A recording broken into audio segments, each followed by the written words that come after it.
2001 December 13 அன்று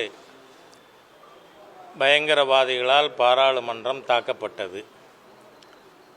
அதிலே 5 காவல்துறை அதிகாரிகள் உட்பட 9 பேர் தங்கள் இன்னுயிரை ஈந்த அனைத்து பாராளுமன்ற உறுப்பினர்களையும் அன்று சொல்லப்போனால் நாட்டின் எதிர்காலத்தையே அவர்கள் காப்பாற்றியிருக்கிறார்கள். அவர்கள் அனைவருக்கும் பாரதிய ஜனதா கட்சியின் சார்பாக எங்களுடைய இதயபூர்வமான அஞ்சலியை செலுத்திக் கொள்கிறேன். தமிழகத்தில் மாநில அரசினுடைய கருத்தோட்டம் வெள்ளம் புயல் பொறுத்தவரை சென்னை சென்ட்ரிக்காகவே இருந்து வந்திருக்கிறது. ஆனால் கடந்த 3 மாதத்திற்கு முன்பாகவே கோயம்புத்தூர், மதுரை, திருநெல்வேலி பகுதிகளிலே வெள்ளத்தால் மக்கள் பாதிக்கப்பட்டார்கள். தொடர்ந்து பாரதிய ஜனதா கட்சியும் பொதுவாகவே இயற்கை சூழல் மாறுதல்கள் ஒரு எராட்டிக்காகவே இருந்து வந்திருக்கிறது. அதனால் சென்னைக்கு வெளியேயும் அரசுடைய கவனம் இருக்கணும் என்பதை நாம் வலியுறுத்தி வந்திருக்கிறோம். தற்பொழுது விழுப்புரம், கடலூர், கள்ளக்குறிச்சி மாவட்டங்கள் பாதிக்கப்பட்ட பகுதிகளுக்கு பாரதிய ஜனதா கட்சியின் சார்பாக நிவாரணப் பொருட்கள் அனுப்பப்பட்டிருக்கிறது. நாளைக்கும் பொருட்கள் அனுப்பப்பட இருக்கின்றன. இதற்கு எப்பொழுதுமே ஒரு உதார குணத்தோடு பாதிக்கப்பட்டவர்களுக்கு உதவி செய்கின்ற அருமை நண்பர் திரு ஏசி சண்முகம் அவர்களும் இதில் இணைந்திருக்கார். ஆகவே அவருக்கும் பாரதிய ஜனதா கட்சியின் சார்பாக பாதிக்கப்பட்ட மக்களுக்கு அவருடைய உதவியையும் வரவேற்று அவருக்கு நன்றி தெரிவித்துக் கொள்கிறேன். ஏற்கனவே மத்திய அரசு 940 கோடி ரூபாய் நிதி ஒதுக்கி இருக்கிறது. பாரதிய ஜனதா கட்சி மத்திய அரசுக்கு எவ்வளவு அதிகமாக நிதி ஒதுக்க வேண்டுமோ அவ்வளவு தர வேண்டும் என ஏற்கனவே கோரிக்கை வைத்திருக்கோம். பாதிக்கப்பட்ட மக்களோடு பாரதிய ஜனதா கட்சியும் மத்திய அரசாங்கமும் இருக்கும் என்பதை தெரிவித்துக் கொள்கிறேன். நீங்கள் கேட்குறதுக்கு எதுவும் இருந்தால் கேட்கலாம்.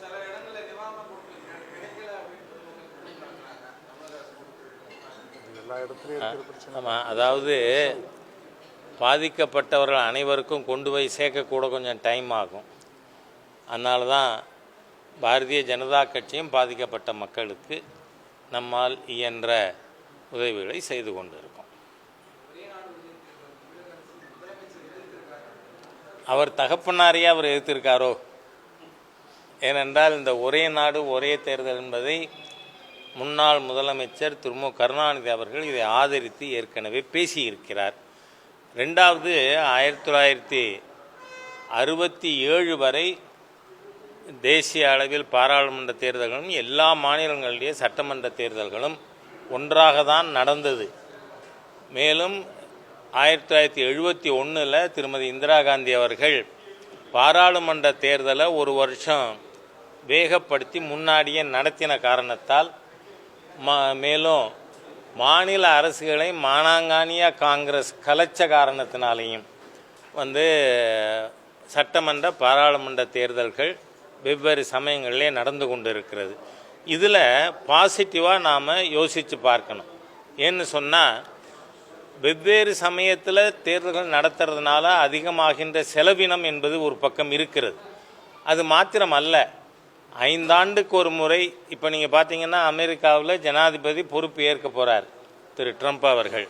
4 வருஷத்துக்கு ஒரு தரம்னா அப்போ தான் இந்த எதிர்கட்சிகள் ஆளுங்கட்சி அவர்கள் ஒருவருக்கொருவர் விமர்சனம், அரசியல் நோக்கத்தோடு அரசியல் கட்சிகள் செயல்படுவதுங்கிறது நடக்குது. மற்ற நேரத்தில் மக்களுடைய பிரச்சனைகளை பற்றி நாம் கவனம் செலுத்த முடியாத சூழ்நிலை. ஏன்னா நீங்கள் இப்போ பார்த்தீங்க பார்லிமெண்ட் எலெக்ஷனுக்கு அப்புறம் 4 மாநில தேர்தல்கள், அடுத்து திருப்பி இப்போ டெல்லிக்கு தேர்தல் வர இருக்குது. இந்த மாதிரியாக எப்பொழுதுமே அரசியல் கட்சிகள் they are engaged in some election or other. அந்த மாதிரியான ஒரு நிலை வேண்டாம். அனைத்து தேர்தல்களும் ஒரே சமயத்தில் ஒரே நாடு ஒரே தேர்தலுங்கிற முறையில் நடக்குமானால் ஒன்று செலவினங்கள் மிச்சம், ரெண்டாவது அரசியல் கட்சிகளுடைய கவனங்கள் மக்கள் பிரச்சனைக்காக முன்னேற்றத்திற்காக நாம் கவனம் செலுத்த முடியும். அதனால தான் மத்திய அரசாங்கம் முன்னாள் ஜனாதிபதி திரு ராம்நாத் கோவிந்த் அவர்கள் தலைமையில் ஒரு கமிட்டி போட்டு அந்த கமிட்டியினுடைய பரிந்துரையின் மீது தீர ஆலோசித்து தான் இந்த ஒரு நடவடிக்கை மத்திய அரசுக்கு இப்போ கேபினெட் ஹேஸ் அப்ரூவ்ட் இட்.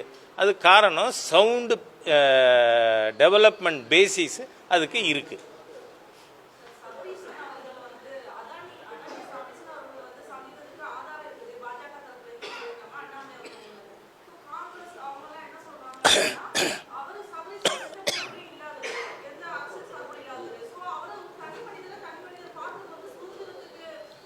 ஏன் சட்டமன்றத்திலே அதை ஒத்துந்துருக்கலாமே?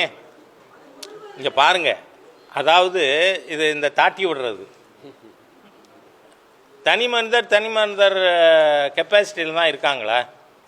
எப்போவுமே இந்த புரோக்கர்ஸ் வந்து கவர்மெண்ட்டில் மினிஸ்டராக இருக்காங்க, இருக்கிறது இல்லை. அதனால் let the honorable chief minister warn that yes, my son-in-law met him. Let him be frank, let him admit the truth. அது இல்லாமல் சும்மா மக்களை திசை திருப்புறதுக்காக பேசக்கூடாது. ஏன்னா முதல்ல இன்னைக்கு பாராளுமன்றத்தில் அதானி பிரச்சனை ஏன் எழுப்புறாங்க? அமெரிக்காவில் வழக்கு தொடர்ந்ததாக சொல்கிறாங்க. அமெரிக்க அரசாங்கம் இந்திய அரசாங்கத்திடம் அஃபீஷியலாக கேட்டிருக்காங்களா? ஏதாவது கம்யூனிகேஷன் உண்டா? இல்லைங்கும் பொழுது நாம் எப்படி how could we take cognizance of what is happening in America? அதனால் அது பண்ண முடியாது. ஆனால் இவர்களுடைய ஒரே நோக்கம் எப்போ பார்த்தாலும் சர்ச்சையை கிளப்பணும்னு. ஆனால் இப்போ பாராளுமன்றத்தில் பிரச்சனை கிளப்பப்பட்டிருக்கு. உண்மைகள் ஆதாரங்கள் அடிப்படையில் சோனியா சோரஸ் ஏக் ஹே, இதுக்கு இப்போ பதில் சொல்லுங்க. சோனியா சோரஸ் ஏக் ஹைக்கு நகி ஹே, இதை சொல்லுங்க. சோனியாவும் சோரஸும் ஒரே இதில் போய் எப்படி இருக்காங்க? அதோட இல்லை, billions hundreds of billions of டாலரை கையில் வச்சுக்கிண்டு உலக நாடுகளெல்லாம் டீஸ்டெபிலைஸ் பண்ணோன்னு இன்றைக்கி இந்தியாவை சுற்றி இருக்கிற எல்லா நாடும் டீஸ்டெபிலைஸ் ஆகிருக்கு. ஸ்ரீலங்கா, மயன்மார், பங்களாதேஷ், நேபாள், இந்த மாதிரியாக இருக்கிற சூழ்நிலையில் அதற்கு காரணமாக இருக்கின்ற சக்திகளோடு சேர்ந்து கொண்டு சோனியாவும் ராகுல் காந்தியும் இந்த மாதிரியாக பிரச்சனைகளை கிளப்புவது, இந்த நாட்டை முன்னேறுவதை விரும்பாத கட்சிகள் இவர்கள். இந்த நாட்டையும் டீஸ்டெபிலைஸ் பண்ணணும்னு காங்கிரஸ் இந்திய கூட்டணி இதில் இறங்கியிருக்கு. we will thoroughly expose them. Thank you.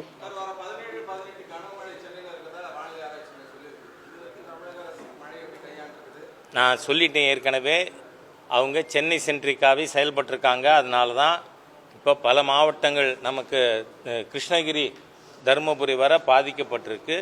எல்லா டெல்டா மாவட்டங்கள் இப்போவும் மயிலாடுதுறை தஞ்சாவூர் பகுதிகளில் மிக கனமழை, சிவகங்கை ராமநாதபுரம் மதுரை எல்லா இடங்களிலும் தென் மாவட்டங்கள் முழுவதும் கனமழையால் பாதிக்கப்பட்டிருக்கு. ஆகவே நாம் ஏதோ வர்ண பகவான் ஆசீர்வாதத்தில் இது நாள் வரைக்கும் தப்பிச்சிட்டோம்னு அசட்டையாக இருந்துட வேண்டாம். அரசாங்கம் விழிப்புணர்வோடு இருக்க வேண்டும் அப்படின்னு கேட்டுக்கிறேன். நன்றி.